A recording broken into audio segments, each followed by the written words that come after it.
Abalangira n'abambedda bachabazinga twina ime tutandise program yaife ekigangu era nga bwe muri kubona abali ku live ku TikTok. Thank you very much. Mwe bali kuwereza busoga, mwe bali kwenda busoga.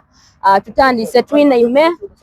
tulina ebyokwogera ku bingi olwaleero luno. Ndina abagabula, ndina abasiki, ndina abeyirimbi, abakooli, bona tubise nabo. Aye leero bukyanga busiki batagikiikirira. Chairman mwene nasitwike. Kale batulire mwakendo bona musitula chairman.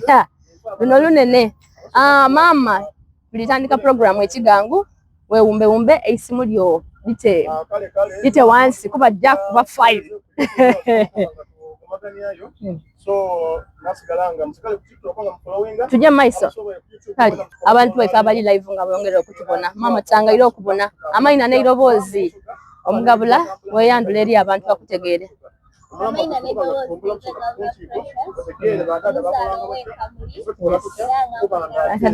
eri akandi katulina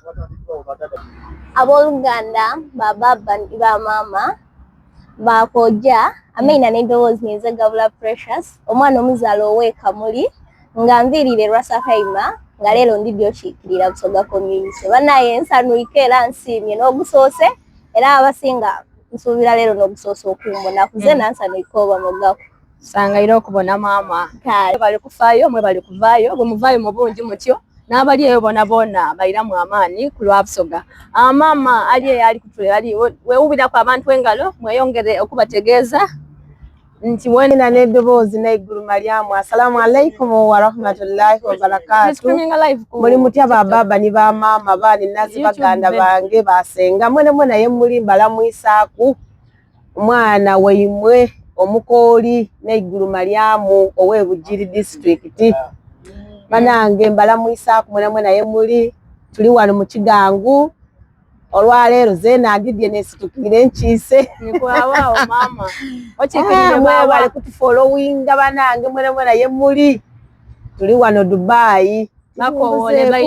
bakowole baide bajoining ekibiina mwide bananga abo Dubai mwene abo muri Muramu bana mwene ye muri Sport City mwide tweyunge ku mugendo ku group eno ku kibiina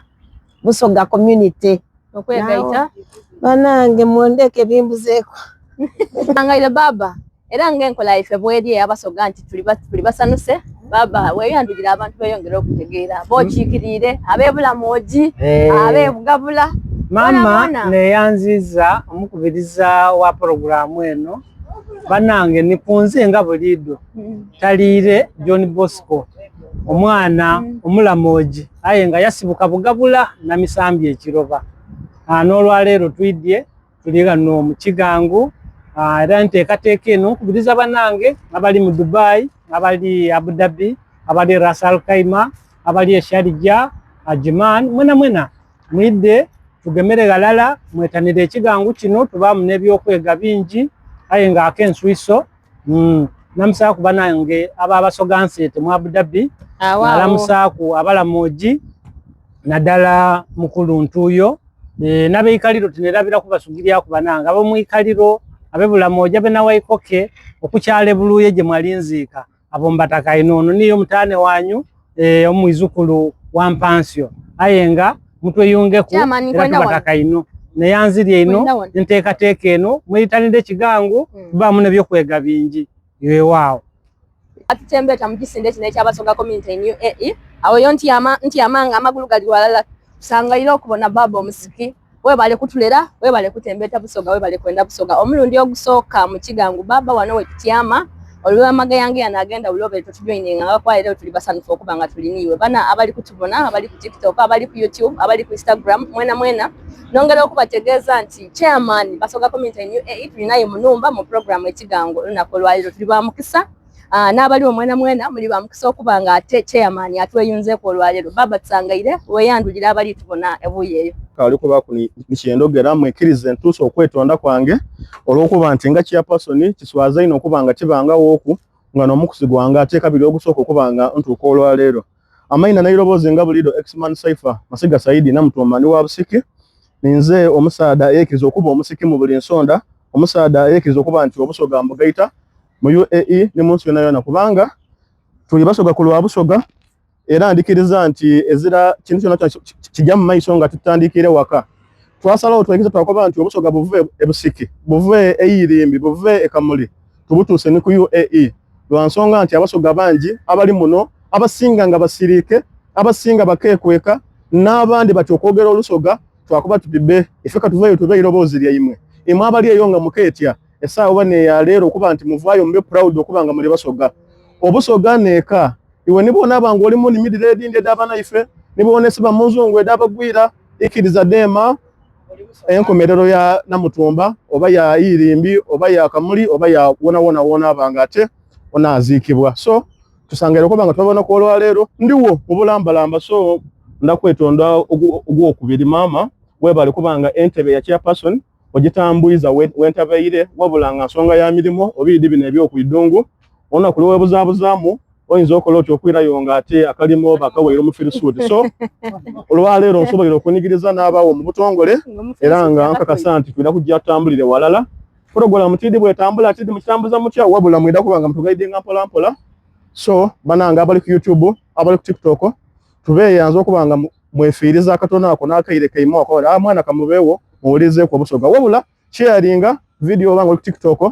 oba ku YouTube wajagana era wona sharinga tomana owundi bwagifuna atasobola kuba ku live ya lwalero munange je tubeyo osobola kubanga amago bango bana mangi wabula wo kutambula otwayagana kana ka video wakuba titegeze eri abasoga bali mu UAE so no lwensonga yutambulire walala nze ninze fat papa yemwenga bulido ne yanziza kale baba abakagwa nti ni General waife General Secretary w'ekibiina ky'abasoga community na talutumire mwana wairenge ebisere bisinga n'aba kamera yana mulize mu kamera nga bwadi tulinzamu yeyongera okuba yandulira baba sagaira okubona bakagwa abagonzi nsimi obalamusaku era nga bulido nchikirira abe ekiguru okuva iganga nga ndi musimu ino okubano era nga omulamwa ogwolwalero nduba nti guyinza okuba niche gutangaza bulamu bwaife nga bwe butambula neyanziza mbakubiriza subscribe share like comment mikutu jona basoga community UAE ngira bweri wano tukyobwe tutambula ezira basoga community UAE ndi yona era nga tuli buli wamu mu Gulf neyanziza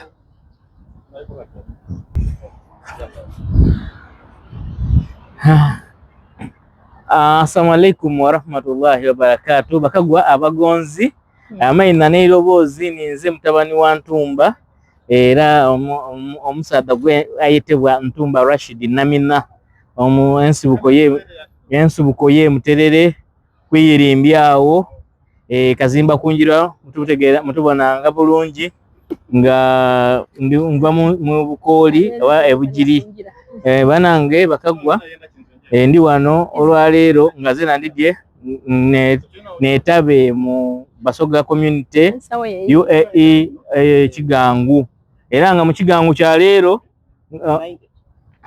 leero mpida kubona mulamwa bwana batuwaire era nga nsaba abona muna bamubaire ku abatufollowinga mongero tufollowinga mu sharing n'ababaiti batwidi bongera okutumana kubanga onalya n'olagya nekolaki nemere esinga kuba nga mpoomu era omuwudu nga ife abasoga tuguzira aye tusangaire mwebalira kutugoberera n'okutufollowinga mukologulo officially chairperson ni butipu abugabanga bana mwatusoni wale tujje kulya mboli bunduguza tuzira bunduguza kubanga tuli mu sidanda uda tulinda no bakagwa omulamwa gwolwalero mu program ekigangu bakagwa gukoba nti ife banku bakyeyo tuida twakola era bwe tukola aim yaife oba bigendererwa byaife biba bya sente biba bya Haji Bumali bobo ofune Haji Bumali ono oidye wakola omwezi gwa wafune milioni endala wafune milioni 2 wafune milioni 3 oba itandona dofuna TD ni voice kutegera sente dofuna buti chandiba kirungi okuba nti akasente ko katereka waja wakekolera mumwene kyobo yenze oba kiba kirungi okukawerezeka wayagana nga batandise okukolera batandise okukolera investment nga iwe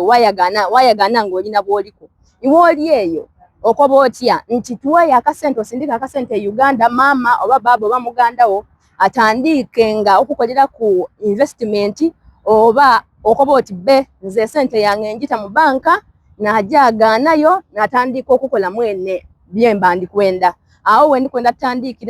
tandikire okuteesa era nga omuteesa waife olwaleero namba ndala ajja kuba chairman Basoga community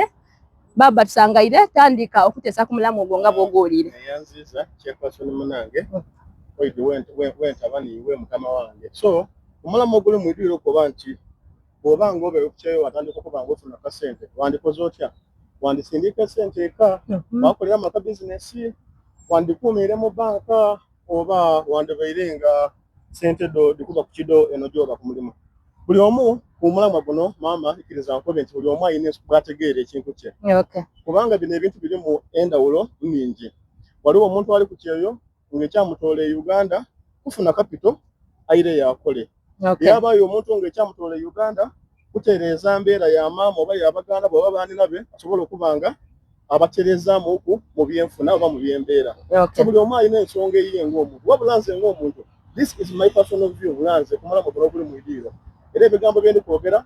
kibisalira woye naye naali eyo wabula osobola okufunamu ekyokwega ekitwala mu maiso oba wakirekanga bw'okiwulire but I think nze nga omuntu abeere ku business for some time this is my view about this topic. Okusookera erala mene mu kino ekintu mu ngeri esooka gyendogeire ku nti osobola okubanga wava Uganda nga ensonga yo yakutereeza mbeera ya maama wo oba n'abantu bwe bawaleka e Uganda bw'oba osobola okuweza akasente akatontono nga kiyita nti osobola okuba nti maama kamutera waka bizinesi akatontono asobola okuba nga afunangamu amata g'abaganda bange nibaani nazze aye nze kyenteekezegana nakyo kyakubeera saving wo wa mwaka mulamba wa myaka 2 okola bizinesi e Uganda aye ng'okaali ku kyeyo amazima gali nti oyenda toyenda twenonyamu bwantondo n'abantu baife betwaleka e Uganda twenonyamu ntalo twenonyamu kwekyawo kuba ebya bizinesi ti byangu amazima gali nti oyidagame miliyoni 2 oba 15 odiwe omuntu asobola okuba nga atambuza bizinesi yo wallahi mu mazima abe nga sente tadiriire wabula bizinesi yemuleme iwe oli eno osuubira amagoba buli mwezi banakoba nti eduuka sawa no amadaala galiboneka ebintu byakendeera oyina kulowooza nti yakulyako esente do ate mwafuna mu bwantalo ate at the same time osobola okuba n'omuntu yo nga iwe olowooza mutali kulya sente aye nga ali kudirya osegeire bino ebintu bino amazima gali nti twikirize tudeme abantu batuleseeka unless when you're making something okiweire yo nti nze mukyala wange namuleka e Uganda oba alya sente ali kudirya n'abaana bange mama wange mulekere business oba alya sente ali kulya na family yange aye okulowooza okutyama kuidumu kuno sente nga diri Uganda ku 10 oyagana abantu 5 abasobola okuba trust waffe okutambuza business yo ng'ozirayo kubanga n'abasomesa kino ekintu okuvaira mu community before you start a business waliwo ebintu bingi birina okutamu okola factors before you start a business mu luzungu tukoba nti you have to make a feasibility study eyo esaana okuba nga mwene oli ku ground wale wano nyawo kuba awazira wakusomera yes business theory kola source of waliwo tetweta the economic questions the fundamental economic questions oba didi dibasomeremu ndakika ibi fundamental economic questions eda who why when where and how olikwenda kola business aye sooka bino ebibuuzo byebuuze ofune answer yabyo mu butongole okugeza when do you want to start the business kulowooza nti kati when is now nsaa weno olikwenda okola ki okola business ekibuuzo ekisooka omaze ofuna answer yakyo when the answer is now but where the second question oyenda agikola wa iwe business wenda kikola Mutumba oyenda agikola Kampala oba Idinda wona mu Uganda but why the third question comes in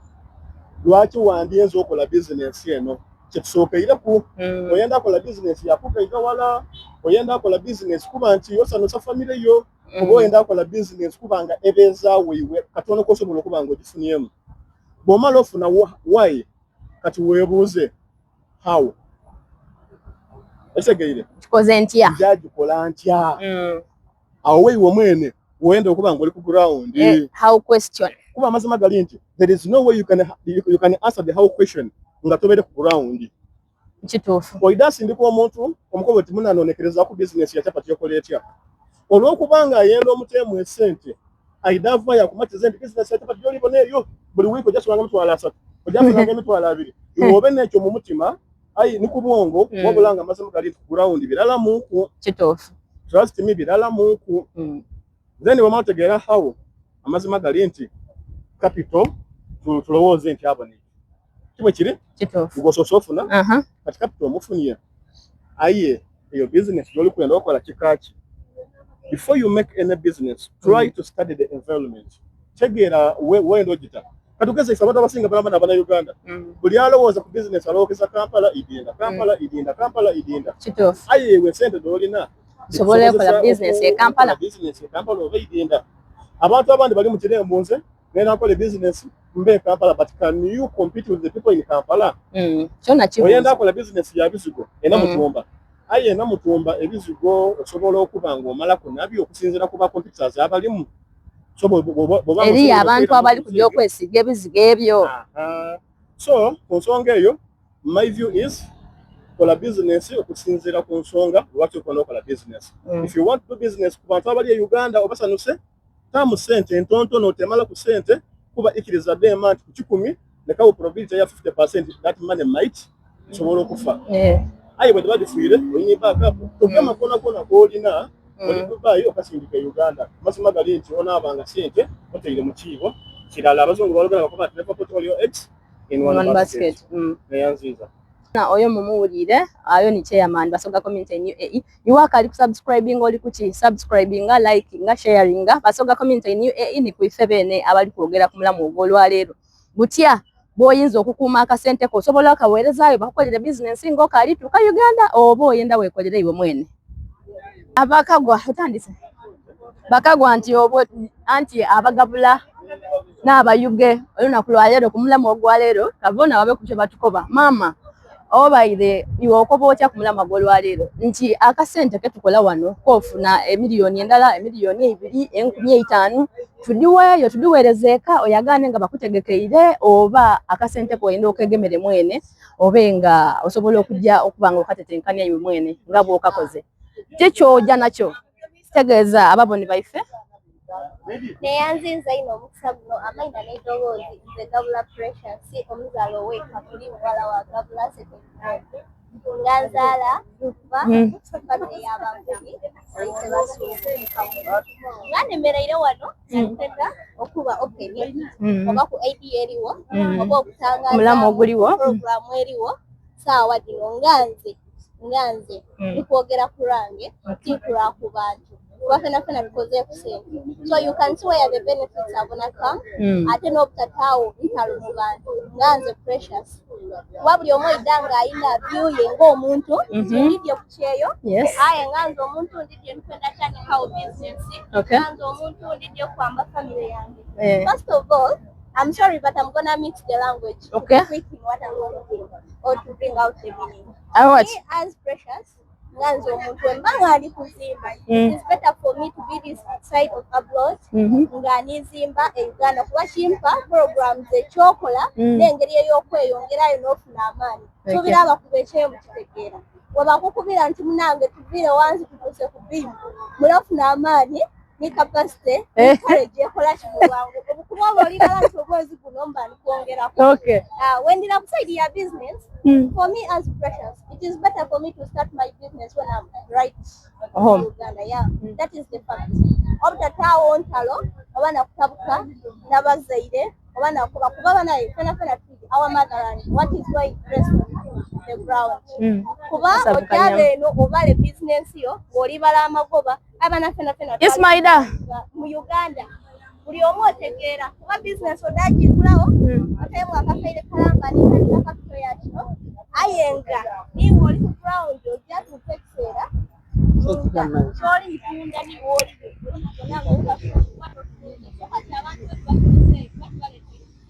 That's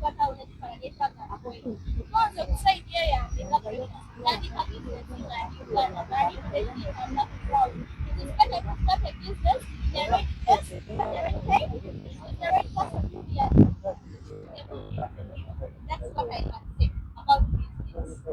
But